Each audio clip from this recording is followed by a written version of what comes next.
대통령을 뽑는 대선이 이제 바로 코앞으로 다가왔습니다. 선거가 치열해지다 보니까 선거운동도 또 치열해지고 또 어떨 때 보면 좀 살벌해지는 것 같기도 합니다. 가만 생각해 보면 선거만이 아니라 우리 옛날에 학교에서 운동회 할 때도 말입니다. 좋은 운동회 아닙니까? 근데도 가만 생각해 보면 그 응원가들이 좀 살벌한 응원가들이 좀 있었던 것 같아요. 처음엔 이제 뭐 청군 이겨라, 백군 이겨라 이렇게 하고 청군이 최고야 하다가 아니야, 뭐 백군이 최고야 그렇게 하다가는 이제 아주 치열해지면 이렇게 응원가를 부르곤 했습니다. 밟아라. 5, 6월에 개구리 밟을 때 콱콱 밟아라. 저는 5, 6월에 개구리를 밟아본 적이 없는데 하여튼 그렇게 응원가를 불렀습니다. 그러면 이제 또 다른 한쪽에서 그랬죠. 뭐 뽀개라. 동지 섣달 장작 뽀개듯 뭐 팍팍 뽀개라. 뭐 이렇게 응원가 부르고 그랬습니다. 이상한 눈으로 보지 마십시오. 저 서울에서 학교 다녔습니다. 아무튼 이렇게 경쟁을 통한 승리라는 것이 항상 이런 식입니다. 자, 국민의 선택을 받는다고 하는데 우리가 생각할 것은 확실히 이 국민의 선택과 하나님의 선택은 다릅니다. 이것을 구조적으로 설명하면 이렇습니다. 그것이 국민의 선택이 됐건 시민의 선택이 됐건 인간의 선택이라고 하는 것은 항상 구조적으로 이것이 bottom up selection입니다. 그러니까 상향식입니다. 그럴 수밖에 없죠. 특별히 우리 민주주의 국가에서는 우리가 전지전능하지가 않으니까 후보가 나오면 이제 경선을 치르게 되고 또 최종 후보를 세워서 이제 투표를 통해서 사람을 가립니다. 물론 민주주의의 좋은 방식입니다. 오랜 역사적인 검증을 통해서 현재 우리가 가질 수 있는 가장 적절한 방법을 찾은 줄로 압니다. 그러나 여러분, 진리라는 것이 다수결이 아니잖아요. 다수결이라고 해서 그것이 진리가 아니듯이 아무튼 우리 인간의 방법이라고 하는 것은 bottom up selection, 상향식입니다. 그런데 성경에 나오는 하나님의 선택 방식은 항상 정반대입니다. 영어를 써서도 죄송합니다만 top down selection입니다. 위에서부터 아래로 내려오는 거예요. 전적으로 하향식입니다. top down. 위에서 보시고 선택하십니다. 항상 하나님께서는 사람을 통해서 그분의 역사를 이루시는데 하나님께서 지명하시고 선택하신 사람을 통해서 역사하십니다.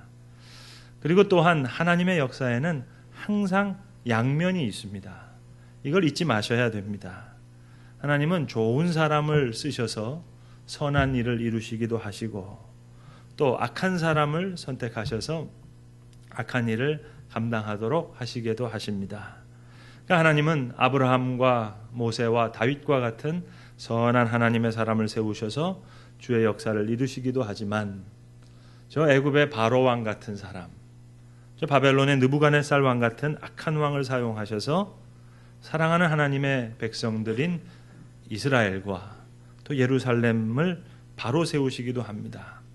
때로는 예루살렘을 무너뜨리는 일을 통해서 새로운 예루살렘을 세우시기도 합니다. 그래서 구약의 이스라엘 역사만 놓고 보더라도 여러분 악한 왕이 훨씬 더 많습니다. 그러니까 하나님의 방식은 이것입니다. 우리는 뭐 선한 대통령, 선한 왕을 이렇게 늘 기도합니다만 백성이 선할 때는 선한 왕을 주셔서 다스리게 하시고 백성이 악해요.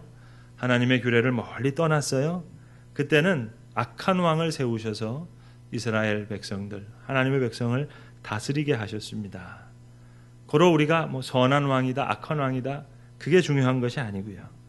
내가 하나님 앞에 보실 때 탑 다운, 위에서 보실 때 내가 하나님의 마음에 합한 자일까, 합당한 자일까 그것이 늘 중요한 것입니다.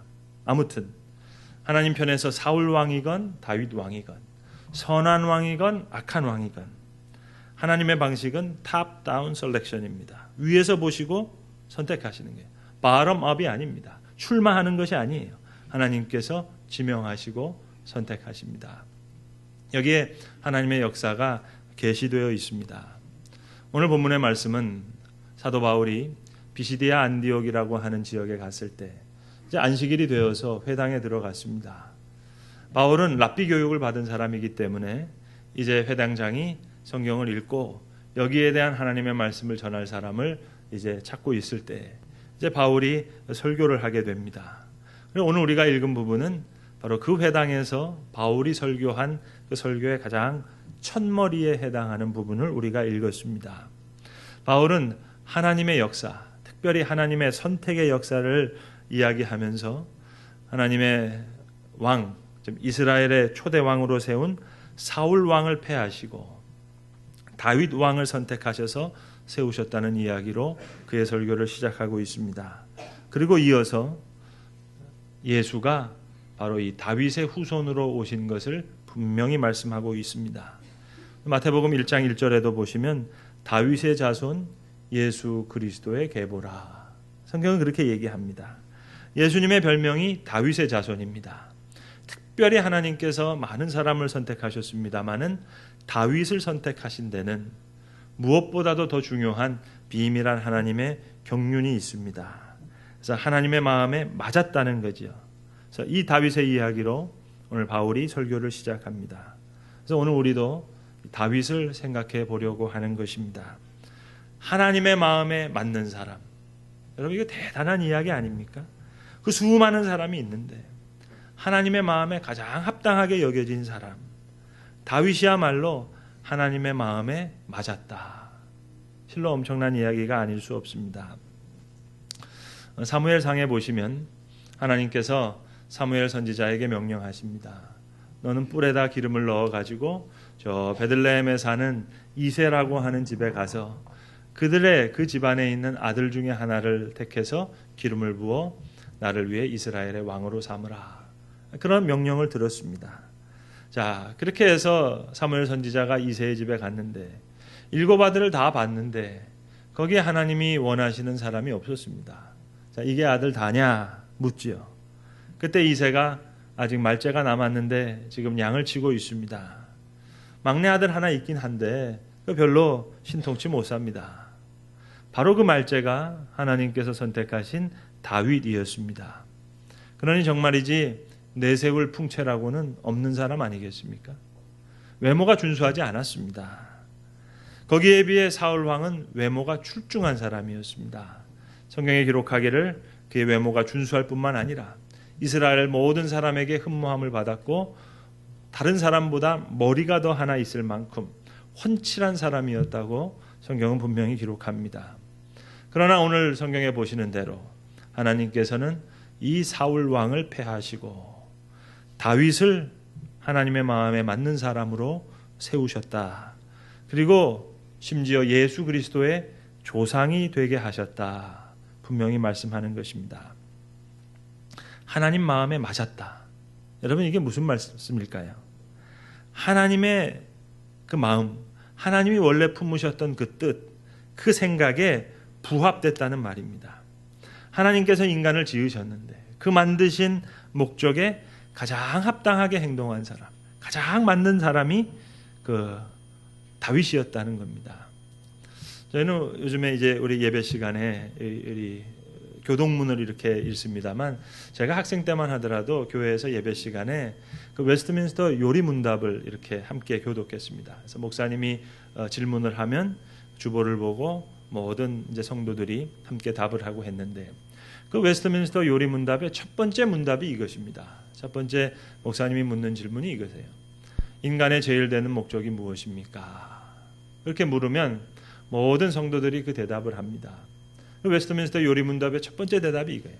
사람의 제일 되는 목적은 여호와를 영화롭게 하고 영원토록 그를 즐거워하는 것입니다.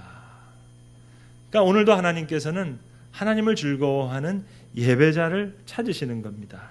하나님 잘하셨습니다. 하나님의 뜻과 생각은 확실히 우리와 다릅니다. 우리의 생각은 좁은데 하나님의 생각은 너무 넓으십니다. 우리의 뜻은 이렇게 낮은데 하나님의 뜻은 높습니다. 하나님 잘하셨습니다. 너무 감사합니다. 하나님을 찬양합니다. 이게 하나님을 즐거워하는 겁니다. 바로 다윗이 바로 그런 사람이었습니다. 여러분 다윗 착한 사람 아닙니다. 죄 없는 사람 아니에요. 의로운 사람도 아니에요. 죄도 많고 허물도 많은 사람이에요. 그러나 하나님을 늘 영화롭게 하고 그를 늘 즐거워했던 사람입니다.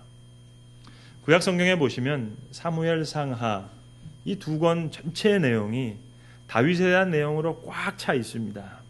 근데 이것을 쭉 펼쳐놓고 보면 저 사무엘하 한 22장 거의 끝부분에 가면 한 장 전체에 걸쳐서 다윗의 시편이 나옵니다. 다윗이 찬양하는 내용이에요.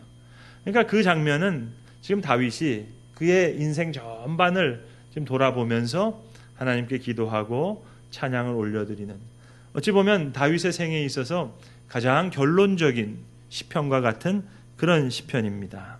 그 바로 전 장면을 보시면 다윗이 전쟁에 나가서 아주 죽을 뻔합니다. 물론 다윗의 생에 있어서 그가 여러 번 죽을 고비를 겪습니다만 그때는 정말 죽을 고비를 겪어요. 아주 특별한 장면이 나옵니다. 그래서 성경에 다윗이 피곤했다라는 대목이 나오는데, 나이가 들어서 기력이 쇠해졌어요. 힘이 약해졌어요. 노쇠해졌어요. 그래서 정말 블레셋하고 싸우다가 죽을 뻔했습니다. 그러니까 백성들이 나와서 이제 왕께 제발 맹세해 달라는 거예요. 이제 왕은 전쟁에 나오지 마십시오. 이제는 우리가 대신해서 싸울 테니까 왕은 직접 전쟁에 나와주지 마세요. 자, 이것을 경험한 후에 다윗이 그의 일생 말년에 이런 위험도 다 겪었어요. 그리고 이렇게 수많은 백성들이 자기를 향해서 충성을 보여주고 있어요. 이것을 다 보고 이제 마지막에 다윗이 찬송을 부르는 겁니다. 다윗의 생애의 가장 결론적인 시편인데, 이 시편에서의 다윗의 가장 큰 특징은 이거예요. 나. 항상 퍼스널한 고백입니다. 여호와는 나의 반석이시요 나의 요새시요 나를 건지시는 자시요 나의 구원의 뿌리시요 나의 높은 망대시요 그에게 피할 나의 피난처시요 나의 구원자시요. 계속 강조되는 것이 나의 모든 것이 나와 관계를 맺고 있어요. 마치 온 우주 만물의 사물과 하나님이 나만을 위해 존재하시는 것처럼 그렇게 고백합니다. 이걸 뒤집어서 생각해 보면, 자, 여기 있는 바위 하나도 나를 돕고 있어요. 지금 전쟁 중에 하나님의 은혜를 생각하는데 바위도 나를 돕고 있고 방패도 나를 돕고 있어요. 산도 나를 돕고 있어요. 전쟁에 나갔는데 화살이 빗발치듯 날아오는데, 자, 바위 위에 숨었습니다. 바위가 내 몸을 숨겨주셨어요. 마치 이 작은 바위 하나도 하나님께서 그 시간 나를 위해서 거기에 놓으셨다는 거죠. 논두렁 하나도 그렇게 고마울 수가 없어요. 바위가 나를 살려줬어요. 다윗은 전쟁을 많이 한 사람입니다. 그래서 이렇게 고백합니다. 내 손을 가르쳐 내 팔이 놋활을 당기게 하셨습니다. 아니, 활이야 자기가 쏘는 거죠. 그런데 내가 쏘는 게 아니라는 거예요. 활 하나도 하나님이 내 팔을 가르쳐 주셔서 내 팔이 이 놋활을 당길 수 있습니다. 말 그대로 매 시간, 매 순간 하나님을 생각합니다. 여러분, 하나님 편에서 한번 생각해 보세요. 안 이뻐할래야 안 이뻐할 수가 없지 않겠습니까? 우리는 그저 하루 종일 정신없이 다니다가 저녁에 잠자리에 들 때 하나님 오늘 하루 그저 이렇게 지냈습니다. 그렇게 기도하잖아요. 아니, 그렇게만 기도해도 다행이게요. 하루 종일 정신없이 다니다가 그냥 잠자리에 들잖아요. 다윗은 그게 아니에요. 매 순간 하나님을 생각해요. 여러분, 우리가 한 사람을 평가할 때 그가 가장 어려웠던 순간과 또 그가 가장 성공한, 가장 높은 자리, 가장 형통한 순간을 보면 그 사람이 어떤 사람인지를 우리가 알 수 있는 것 아니겠습니까? 다윗은 어느 때라도 하나님을 영화롭게 하고 있어요. 하나님을 즐거워해요. 그러니까 어느 순간이라도 예배하는 사람입니다. 가장 절박하고 초조한 시간에도, 전쟁의 시간에도 그는 찬송해요. 기도해요. 예배합니다. 우리가 너무 잘 아는 하나님을 모욕하는 골리앗을 향해서 다윗이 달려나가잖아요. 사울이 투구를 씌워줘도 그거 다 벗어버리고, 갑옷을 입혀줘도 이거 다 벗어버리고 맨몸으로 물맷돌을 가지고 나아갈 때 다윗이 다윗이 골리앗을 향해서 뭐라고 외칩니까? 너는 칼과 창과 단창으로 내게 나아오거니와 나는 만군의 여호와의 이름 곧 너가 모욕하는 이스라엘의 군대 하나님의 이름으로 너에게 나아가노라. 오늘 여호와께서 너를 내 손에 넘기시리니 내가 너를 쳐서 목을 베고 블레셋 군대의 시체를 오늘 공중의 새들과 땅의 들짐승에게 주어 온 땅으로 이스라엘에 하나님이 계신 줄 알게 하겠고 또 여호와의 구원이 칼과 창에 있지 아니함을 이 모든 무리로 알게 하리라. 전쟁은 여호와께 속한 것인지요 그가 너희를 오늘 이 시간 내 손에 넘기시리라. 여러분 이건 예배지 전쟁이 아닙니다. 전쟁의 외침이 아니에요. 전쟁의 함성이 아니에요. 하나하나가 찬송이에요. 하나하나가 기도예요. 하나하나가 예배입니다. 젊었을 때라고 그런 게 아니에요. 그가 이제 완숙한 왕이 되었을 때도 가장 초라하고 비참할 때도 다윗은 하나님만을 의지합니다. 아시는 대로 사울 왕의 시기와 질투, 사울이 죽인 자는 천천히요 다윗이 죽인 자는 만만이다. 이제 그 사울이 다윗을 죽이려고 할 때 사울 왕이 직접 창을 2번씩이나 던지잖아요. 그래도 이 다윗은 전혀 대항하지 않습니다. 얼마든지 죽일 수 있어요. 그러나 하나님이 기름 부은 왕임을 믿기에 자기가 손대지 않아요. 하나님의 뜻이 계시면 하나님께서 해결해 주시겠지. 그리고 사울의 낯을 피해서 정처 없이 피난의 길을 갑니다마는 아무런 그런 자기가 대항하지 않습니다. 사랑하는 아들 압살롬이 반역을 일으켜서 그가 다윗성이라고 불렀던 예루살렘을 떠나갈 때도 그는 군대를 일으킬 수 있죠. 대항할 수 있죠. 그러나 그대로 예루살렘의 모든 것을 놓고 떠납니다.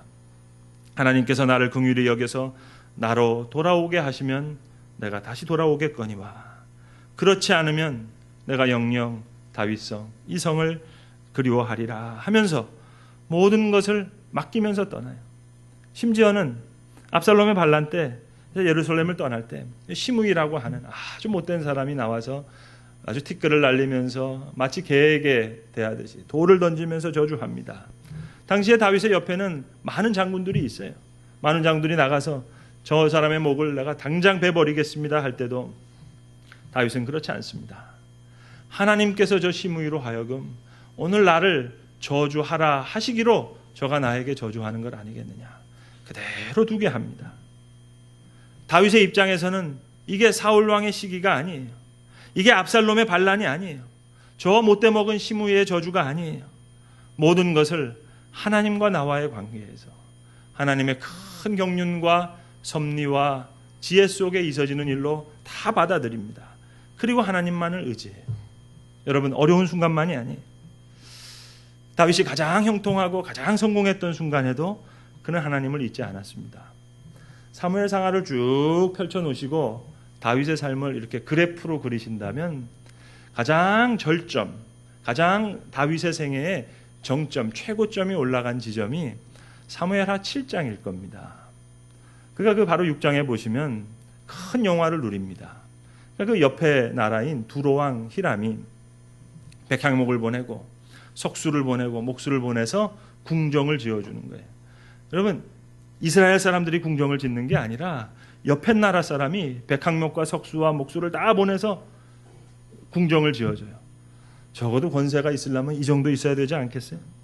그러니까 이 백향목으로 궁정을 멋지게 지었어요. 저 베들레헴 목동 출신이 말입니다. 한평생 천막에 살던 사람이 궁정에 평안히 있단 말입니다. 좋은 음식을 먹고 있어요. 화려하게 아무 걱정도 없어요. 이 영화를 누리는 시간 모든 백성은 왕이여 만세수를 누리시옵소서. 바로 그 순간 다윗이 생각합니다. 그런데 지금 하나님의 법궤는 저 성막 안에 있거든요. 검은 천막 속에 있어요. 이럴 수는 없다. 그래서 나단 선지자를 불러서 상의합니다. 내가 하나님의 전을 짓고 싶은데 하나님께 대신 나아가서 좀 물어봐 달라고. 나단이 내가 대신 나가서 물어보겠습니다. 이 이야기를 듣고 하나님이 얼마나 기뻐하시는지 몰라요. 여기 사무엘하 7장을 한번 읽어보세요. 너무너무 좋아하세요. 하나님이 이렇게 얘기합니다. 내가 언제 너에게 성전을 지으라고 하더냐. 내가 40년 동안 장막에 있었는데 내내 성막 속에 있었는데 내가 한마디라도 한 번이라도 불편하다고 내가 표정이라도 지어본 적이 있느냐. 내가 백향목에 앉았다고 너에게 섭섭하다고 얘기했느냐. 그러니까 하나님이 이 다윗의 생각을 너무너무 기뻐하세요. 그게 다윗의 생각의 가장 정점입니다. 그래서 하나님께서 완전히 복을 아예 쏟아 부어주세요. 그러니까 가장 성공한 순간 하나님을 기억하고 하나님을 즐거워했기 때문에 내가 영원히 너의 왕위를 세워주리라. 그래서 예수 그리스도가 다윗의 자손이라고 하는 그 언약이 사무엘하 7장에 나오는 겁니다. 그래서 다윗의 자손 예수입니다. 그래서 예수 그리스도의 조상이 다윗이 되는 겁니다. 그러나 여러분, 제가 한번 좀 못되게 한번 초를 한번 쳐볼까요? 지금 다윗이 성전 지은 것도 아니에요. 성전 지으려고 생각만 했어요. 그리고 성전은 사실이지 나중에 그의 아들 솔로몬이 짓습니다. 그런데도 하나님은 너무 기뻐하세요. 우리가 하나님을 높일 때 하나님은 우리를 더 높이세요. 우리가 하나님을 사랑할 때 하나님은 우리를 더 사랑합니다. 얼마 전에 저희 교회 사업하시는 남자 우리 교우 한 분이랑 단둘이서 식사를 하는데 이런저런 얘기를 하다가 이제 대선 이야기도 나왔습니다. 그러면서 이분이 본인 하시는 사업과 관련해서 목사님 솔직하게 저는 이분이 되면 제 사업에 좀 더 유리하겠는데요. 그런 얘기를 하시는 거예요. 그래서 제가 오늘 이 설교 얘기를 했죠. 집사님, 어차피 하나님은 선한 왕도 사용하시고 악한 왕도 사용하신다고. 그게 중요한 게 아니라 집사님이나 나나 우리가 하나님의 마음에 합한 사람 되는 것, 예배 잘 드리는 것, 예배적인 삶을 사는 것, 이거 중요한 거 아니겠냐고. 그러니까 이 집사님이 알아들으셨어요. 사실 너무 바쁘고 해외 출장도 잦고 그래서 예배 잘 못 드리시는 분인데 나 집사님이 이렇게 좋은 식사 사주시는 것보다 예배 잘 드리시는 거 나 그거 더 바란다고. 그랬더니 알겠다고. 집사님 그렇게 얘기하시더라고요. 자, 일찍 예배 시간에 나와서 여러분 설교도 귀로 듣습니까? 눈으로 듣는 거죠. 몸으로 듣는 거죠. 예배가 뭡니까? 예배 잘 들으시라고. 아니 9시 예배가 아니라 늘 내 생애 통해서 내 사업을 통해서 내 직장에서 하나님을 영화롭게 하고 가정에서 영원토록 하나님을 즐거워하는 것. 이 예배적인 삶. 이게 하나님의 마음에 맞는 것입니다. 여러분 하나만 더 생각하겠습니다. 성경에 다윗의 이름이 무려 1000번 가까이 나옵니다. 그러니까 하나님께서 누구보다도 다윗을 사랑한 것, 이거 계시적으로 보여주신 건 아닙니까? 무엇보다도 다윗은 정직하게 회개할 줄 아는 사람이었어요. 반복해서 말씀드리지만 다윗은 여러분 절대로 선한 사람이 아닙니다. 의인이 아니에요. 피 많이 본 사람이에요. 죄 많이 지은 사람이에요. 간음자예요. 살인자예요. 깨끗한 사람 아니에요. 허물 많은 사람이에요. 여러 가지 죄가 커요.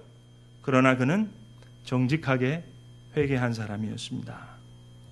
밧세바와 동침한 후에도 나단 선지자가 죄를 지적할 때 환경이 그랬고 사실은 이렇고 구차한 변명이 없어요. 내가 하나님 앞에 죄를 지었나이다. 그걸로 끝이에요. 하나님 앞에 죄를 지었습니다. 술이 좀 과해서. 구차한 얘기가 없어요. 다윗의 정직 바로 이것입니다. 아니 더 큰 정직은 이것입니다. 다윗은 회개한 후에 하야하지 않았어요. 사퇴하지 않았어요. 벌써 소문 다 난 거 아니겠어요? 부끄러운 주제에 무슨 권세를 가지고 왕이 될 수 있습니까? 면목이 없잖아요. 얼굴 다 팔렸잖아요. 어떻게 나라를 다스립니까? 왕관 벗고 저 고향 베들레헴에 가서 양이나 치겠다. 초야에 묻히겠다. 그게 아니에요. 어떤 죄를 지었든지 이로 인해 오는 모든 비방을 다 받습니다. 하나님 앞에 이미 다 노출됐어요. 남이 뭐라 하든 상관없어요. 정직한 연후에 오는 모든 불이익, 어려움 전혀 염려하지 않습니다. 그래서 다윗이 고백합니다. 시편 50편, 시편 51편에서 하나님 내 속에 정한 마음을 창조하시고 내 안에 정직한 영을 새롭게 하소서. 내 결심으로는 안 된다는 걸 알고 있어요. 내 결단으로는 안 돼요. 자기 결단의 허실을 이미 알고 있어요. 그래서 천지를 창조하듯이 창세기 1장에 나오는 바라, 창조, 그 말을 가지고 하나님 내 마음속에 정한 마음을 창조, 바라 해주세요. 하나님이 창조해 주셔야지, 천지를 창조하시지 창조해 주셔야지 가능하지. 제가 변해서 새 사람 될 수 없습니다. 새 마음을 창조해 주세요. 다윗의 기도는 의인 되려는 것도 아니었어요. 왕위를 유지하려는 것도 아니었어요. 오래 살고 건강하기를 바라는 것도 아니었어요. 하나님 내 마음속에 정직한 영을 창조하시고 정한 마음을 창조하시고 정직한 영을 늘 새롭게 해주세요. 하나님은 오늘 이런 다윗을 향해서 내 마음에 맞는 사람이라고 지금 그렇게 인정하십니다. 깨끗해서도 아니, 의로워서도 아니, 착해서도 아니, 누구보다 하나님을 즐거워했고 그만을 의지함으로 하나님을 영화롭게 했습니다. 또한 정직하게 회개했기에 하나님은 이 다윗을 누구보다도 사랑했던 것입니다. 사랑하는 성도 여러분, 복잡한 세상을 삽니다. 많은 뉴스 가운데 삽니다. 그러나 정말 중요한 일 사실 별로 없습니다. 대통령 선거요? 그것도 아닙니다. 여러분 사업상의 문제, 죽고 사는 문제 있습니까? 아니요. 하나님 앞에 중요한 것은 오직 하나님께서 위에서 나를 보실 때 하나님 마음에 합당한 자로, 하나님 마음에 맞는 자로 나를 여기실까?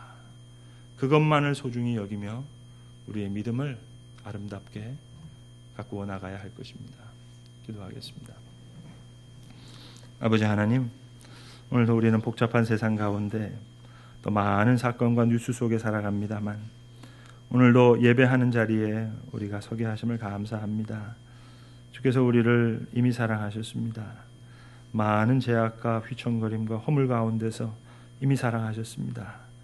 이제 하나님 마음에 맞는 주를 영화롭게 하고 영원토록 하나님을 즐거워하는 자로 우리 새롭게 빚어질 수 있도록 성령님 순간순간 시간 우리를 도우시옵소서.